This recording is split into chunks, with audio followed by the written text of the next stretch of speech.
Okay အဲ့လိုပဲမင်္ဂလာပါဗျကျွန်တော်ဒီနေ့ crypto top 5 analysis ကျွန်တော်လုပ်ရင်းနဲ့ knowledge တွေလုပ်ချင်လို့ကျွန်တော် create လုပ်ပြီးတင်ပြလိုက်တာဖြစ်တယ်အခုကျွန်တော် analysis အနေနဲ့ top 5 analysis အနေနဲ့ BTC Italian Solana BNB HRP တို့ကျွန်တော် focus ထားနေတဲ့စုံလေးတွေကိုကျွန်တော်အဓိကထားပြီးပြောပြဖြစ်တယ်အခု BTC မှာကအခုကျွန်တော်ဘယ်လိုဖြစ်နေလဲဆိုတော့ BTC မှာ bull flag ဖြစ်နေတယ်ပေါ့ bull flag ရဲ့တစ်ဆကကျွန်တော်တို့တာ Fibonacci နဲ့ကျွန်တော်အကျဉ်းမြင့်ပဲကျွန်တော်တိုင်းပြလိုက်ရင် bull flag ရဲ့တစ်ဆဆိုရင် bull flag တစ်ဆကလည်းဘာနဲ့တော့တိုက်ဆိုင်နေလဲဆိုတော့3,500အားလုံးပဲကျွန်တော်တို့ဒီနောက်ထပ် target အနေနဲ့ပေါ့နော် BTC ကို3,500ပြောနေကြတယ်ပေါ့နော်ဒါအတန်ထွက်နေတဲ့3,500နဲ့လည်းဒါရိုက်ချိုးကြနေတယ်ကျွန်တော်ကလည်းဒီ descending channel ကျွန်တော်ဆွဲထားတယ် impulse retreat ဒီ retreat ကိုသူဒါ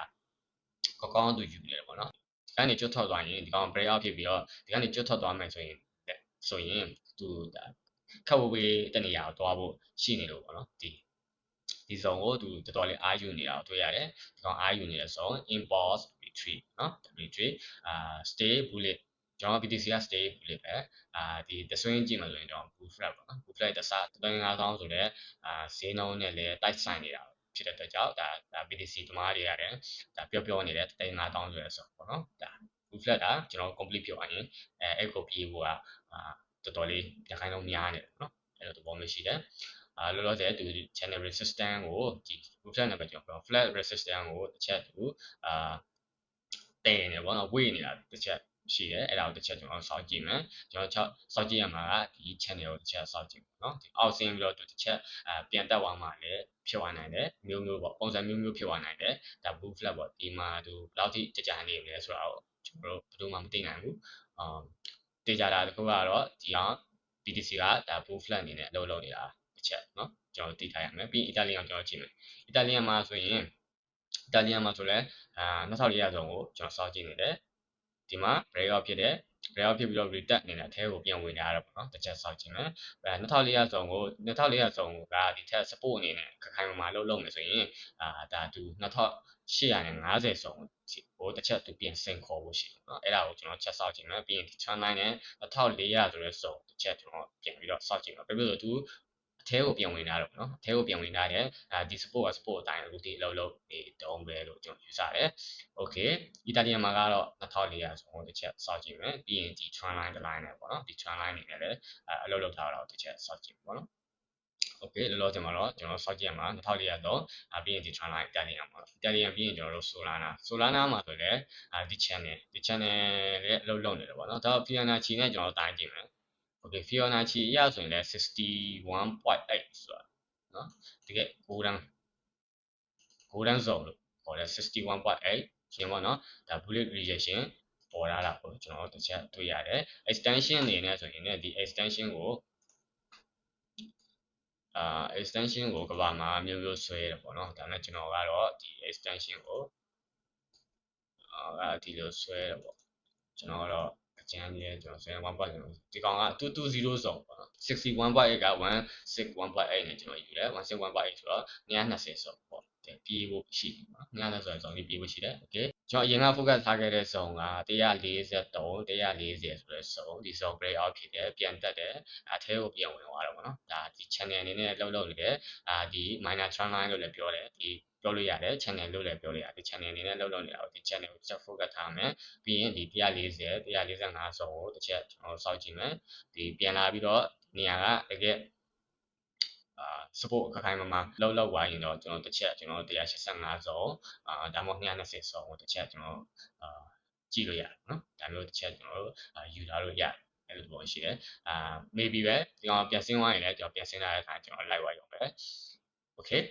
ကျွန်တော် Solana မှာဆိုတော့အဓိကအဲ့ဒီ channel နဲ့ဒီ145 140ဆောင်ကိုတစ်ချက်စောင့်ကြည့်မယ်ပြီးရင်ကျွန်တော် BNB မှာကြတော့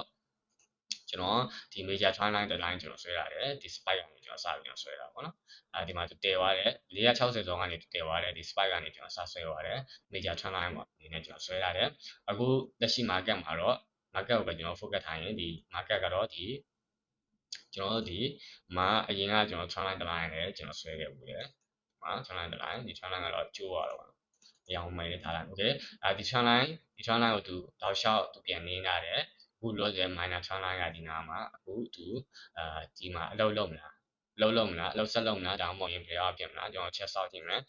ကျွန်တော်တို့အရေးကြီးတာကတော့615စုံဒီ trend line 615စုံနဲ့ဒီ minor trend line မှာဒီမှာကျင်းလာပြီသူတစ်ဖက်ဖက်ကိုတွားရအောင်ပေါ့နော်လို့ကျိုးဝိုင်းရင်လည်းဒီ minor trend line ကျိုးရင်လည်း900စုံအထိတစ်ချက်သူပြန်ပြီးရင်ဆိုင်ဖို့ရှိတယ်ပေါ့နော်အဲ့ဒါတစ်ချက်ကျွန်တော်တို့ဒါ BNB မှာရှိပေါ့နော်အဲ့ဒါကိုကျွန်တော်ပြောချင်တာ okay ကျွန်တော် BNB ပြီးသွားပြီဆိုတော့ကျွန်တော် HRP မှာကြတော့ဒါကျွန်တော် Descending triangle Descending triangle အနေနဲ့အလုပ်လုပ်နေတယ်ဘာဖြစ်လို့ဒီကောင်ကိုကျွန်တော်မယူလဲဆိုတော့ဒီကောင်က force လို့ပဲကျွန်တော်တတ်မှတ်တယ်ဘာဖြစ်လို့ဆိုတော့ဒီနေရာမှာဒီ2ဆိုတဲ့ဇုံက psychology ကဒီ2ဆိုတဲ့ဇုံမှာတော်တော်လေးအလုပ်လုပ်နေတယ်ပေါ့နော်ဒီမှာဆိုလဲသူအလုပ်လုပ်တယ်တောက်လျှောက်သူအလုပ်လုပ်တယ်ပြီးတော့ဒီမှာတစ်ချက် white ဆင်းသွားတယ်ပြီးတော့ပြန်တက်တယ်ပြန်တက်ပြီးတော့ဒီအခုထိသူအလုပ်လုပ်နေတော့ဒီ2ဇုံပါနော်ဒီအရင် strong ဖြစ်တဲ့သဘောမျိုးရှိတယ်ပြီးတော့ဆယ်လာတွေကပုံမှန်ရှိနေတယ်ဒီ strong line မှာတောက်လျှောက်ရောင်းနေတယ်နော်ဂျား line မှာတောက်လျှောက်ရောင်းနေတယ်တစ်ချက်ဒီမှာ energy shoot တစ်ချက်နှစ်ချက်သုံးချက်ပေါ့နော်ဒီ3ချက်တောက်လျှောက်သူရောင်းနေတယ်ဆယ်လာတွေပုံမှန်ရှိတယ်ဆိုတော့ဒီ trend line မှာရှိတယ်ဘိုင်ယာတွေကဒီ2ဇုံနော်ဒီ2ဇုံနဲ့ကျွတ်မယ်ဆိုရင်ဒီ2ဇုံချိုးမယ်ဆိုရင်လည်းကျွန်တော် 1.4 ကို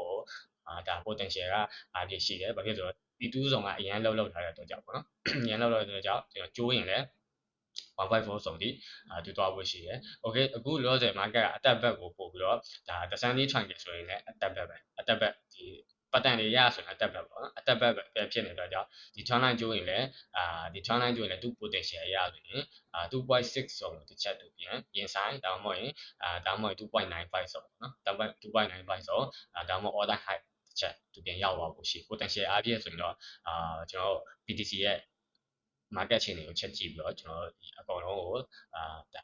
ကျွန်တော်တွားလို့ရတယ်ပေါ့နော် okay ကျွန်တော်အခု top 5 analysis အနေနဲ့ကျွန်တော် analysis လုပ်ပြပါတယ်ဖြစ်တယ်အဓိကနေကျွန်တော်က BTC ကိုပဲအဓိကတင်ပြီးတော့ပြောချင်တာ BTC က move flat အနေနဲ့လုပ်နေတယ်သူ့ရဲ့တစကတသိန်းနဲ့9000ဆိုရဲကျွန်တော် psychology ကလူတွေမျှော်မှန်းနေတယ်နောက်ထပ်မျှော်မှန်းနေတယ်target တစ်ခုကိုလည်း quality တကြနေတာတွေကိုကျွန်တော်ပြောပြရင်းနဲ့ okay ကျွန်တော် channel ကိုlike subscribe follow တွေလုပ်ပြီးလည်းတောင်းဆိုချင်တယ်နောက်ထပ်ဗီဒီယိုတွေမှာလည်းတွေ့ကြပါတယ်ကျွန်တော်ရဲ့ analysis ကိုကြားတယ်ဆိုရင်ကျွန်တော်ပဲ crypto တွေ forum မှာဆိုလည်းဘဲတွေကို analysis လုပ်စီခြင်းလဲဆိုတာကို comment မှာရေးသွားပေးလို့ရတယ်